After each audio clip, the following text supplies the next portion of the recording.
네, 여러분 안녕하세요. 빨간 열정입니다. 오늘은 X세대 팀장이 새로 입사하는 신규 입사자, 즉 밀레니얼 세대와 Z세대에게 하고 싶은 리얼한 이야기를 솔직담백하게 한번 전해드리겠습니다. 회사는 놀이터가 아닙니다. 여러분, 회사 놀러 오는 거 아니죠. 회사 돈 벌러 오는 거거든요. 돈 벌러 오려면 성과를 내야죠. 퍼포먼스를 내야 될 거 아닙니까? 성과가 있고 기여를 해야 급여를 주는 거 아니겠습니까? 한국말로 까라면 까고 시키면 시키는 대로 하려고 왔다, 이런 마인드를 가지고 일하면 안 된다는 얘기입니다. 그거는 벌써 70년대 60년대 테일러식 생산 방식입니다. 생산직 정해진 루틴대로 일하는 그런 거 일하는 사람들이 아니지 않습니까? 앞으로 비즈니스가 어떻게 변하고 이 환경이 얼마나 빨리 변하고 예상치 못한 사항들이 발생되는데, 거기에 여러분들의 잠재 능력을 보고 신입사원으로 뽑은 거 아닙니까? 근데 그런 잠재 능력이 있다고 판단해서 뽑았는데 그냥 시키는 대로 할게요. 어떻게 할까요? 자기 생각은 하지도 않고 그냥 시키는 것만 하겠습니다 라는 마인드로 일한다면, 여러분들의 직업은, 그 자리는 굳이 여러분들을 뽑을 이유가 없는 거예요. 다른 사람 뽑아도 되는 거 아니겠습니까? 여러분들의 존재의 가치, 내가 여기 왜 뽑았을까? 나를 왜 여기다가 넣었을까? 생각해 보시기 바랍니다. 그래서 자기 생각을 가지고 일을 하셔야 됩니다. 시킨 것만 열심히 하겠다 이런 마인드가 아니라, 그걸 선배들이 예전에 했던 것을 참고를 해서, 선배들이 예전에 했던 거는 선배 시대에 맞게 한 거겠죠. 그걸 참고해서 지금의 시대에 맞게 내가 어떤 생각을 가지고 해야 되는지를 생각해 보셔야 됩니다. 전부 다 전 비즈니스 영역에서 마찬가지입니다. 가보지 않은 길을 가는 겁니다. 이 어떤 것도 가보지 않은 길이에요.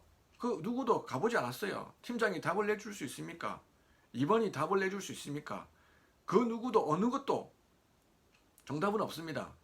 결과적으로 성과를 내면 되지만 공정한 방법으로 내는 건 되는 겁니다. 근데 그 방법을 알려줄 수가 없죠. 그 매뉴얼에 나옵니까? 이렇게 하면 된다고 나옵니까? 얼마나 비즈니스 상황이 바뀌는데 그게 되겠습니까? 되지 않는다는 거예요. 그래서 당연히 위에서는 왜 해야 되는지 why와 무엇을 해야 되는지 what, 방향을 알려줄 수는 있겠죠. 그러나 그 하는 방법 how는 그 담당자가 직접 찾아야 되는 겁니다. 찾아야 되는 거예요. 이렇게 말씀하시는 분이 있습니다.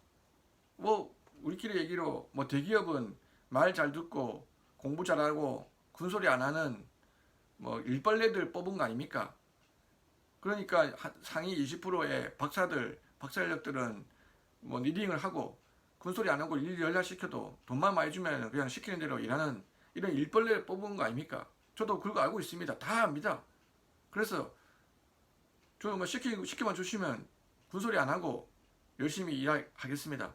이런 마인드를 가진 신입사원이 있을 수 있을 것 같습니다. 저도 그런 얘기를 술자리에서 그런 얘기를 하는 것을 얼핏 들은 적도 있습니다. 그렇지 않습니다. 여러분들을 왜 뽑았는지 생각해 보시기 바랍니다. 누가 그런 얘기를 했는지는 모르겠지만 대기업에 입사한 신입사원들을 그렇게 뽑았을까요? 그렇지 않거든요. 시대가 얼마나 빨리 변하고 기술의 발전이 얼마나 빨리 오고 융복합적인 시대가 얼마나 빨리 오고 있습니까? 시킨 것만 열심히 일하던 시대는 끝났습니다. 지났습니다. 그렇게 해서는 안 되는 거죠. 여러분의 인생 여러분 겁니다. 언제까지 남이 시킨 것만 하면서 그렇게 사실 겁니까? 여러분들의 뽑은 이유는 여러분들의 그동안 해왔던 그 잠재 능력 포텐셜을 보고 앞으로 복합적인 문제가 발생되더라도 풀 수 있을 것이다, 나름대로 생각을 가지고 할 것이다 라는 판단하에 뽑은 겁니다. 여러분들의 잠재력을 보고 뽑은 거죠. 그러면 여러분들 나름대로 생각을 가지고 일을 하셔야 됩니다. 당연히 이 안에서 개선해야 될 거, 제안해야 될 거, 바꿔야 될 거를 제안해 보시고 또 실천해 보시고 그걸 이야기해 보시는 것들이 필요합니다. 간혹 가다가 우리 회사는 그런 회사가 아닌 것 같아요. 저는 딴 데 가서 제 꿈을 펼치겠습니다. 라고 이야기하시는 분들이 있을 수 있습니다. 그러나 첫 번째는 이 안에서 해결하는 겁니다. 첫 번째가 그거예요. 이 안에서 내 꿈을 펼쳐야지. 이 안에서 꿈을 펼치려고 말을 해봤습니까? 말을 하지도 않고 그냥 속으로만 있다가 우리 회사는 그런 회사가 아니야 라고 스스로 판단하고 딴 데 가서 꿈을 펼치겠다? 아니 이 안에서 하지도 못하면서 어떻게 딴 데 가서 한다는 얘기입니까? 딴 데라고 뭐 다를 것 같습니까? 크게 다르지 않습니다. 일단은 이 안에서 죽이 되든 밥이 되든 뭔가 해보셔야 되는 거예요.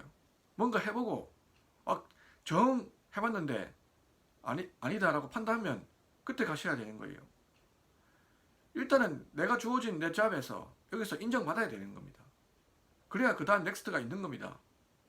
뭔가 목표를 정했으면 내 생각이든 내 색깔이든 내가 생각을 가지고 뭘 했다. 이거 나름대로 내가 고안한 거다. 내가 기획한 거다. 뭐 내 색깔이든 내 냄새든 나의 뭔 걸 넣어야 이게 내 꿈으로 가는 한 단계 한 단계 가는 거 되지 않겠습니까? 언행일치 해야 됩니다. 꿈은 이렇다 해놓고 본인은 하지도 않고 스터디 하지도 않고 언제까지 그렇게 할 겁니까? 학교 다닐 때는 나만 열심히 하면 됐죠. 교수님들이 하시는 얘기 잘 외우고 암기력 좋게 답 하나도 토시 하나 안 틀리게 답안 쓰면 되죠. 그래서 학점 잘 받고 장학금 잘 받고 학점 A 받고 했습니다. 그러나 회사는 그렇지 않거든요. 회사는 나 혼자 일하는 게 아니거든요. 나 혼자 열심히 외우고 열심히 했다고 해서 성과가 나오는 게 아닙니다. 같은 부서에 있는 선배, 후배, 동료 전부 다 협업하면서 한마음 한뜻이 되어야지만 같이 일하는 사람들끼리 같이 해야 이게 성과가 나오는 거지. 혼자 연락했다고 그 위에 있는 고각권자가 일 잘했다고 인정해 줍니까? 그렇지 않습니다. 함께 일하는 방법을 배워야 됩니다. 혼자 일하는 게 아닙니다. 혼자 아이디어가 있다고 해도 그 아이디어를 실현시킬 수 있는 방법 그런 걸 익히셔야 됩니다. 그래야 여기 있던 어딜 가든 여러분의 인생에 다른 사람과 함께 일할 수 있는 그런 능력이 있어야지만 성공할 수 있습니다.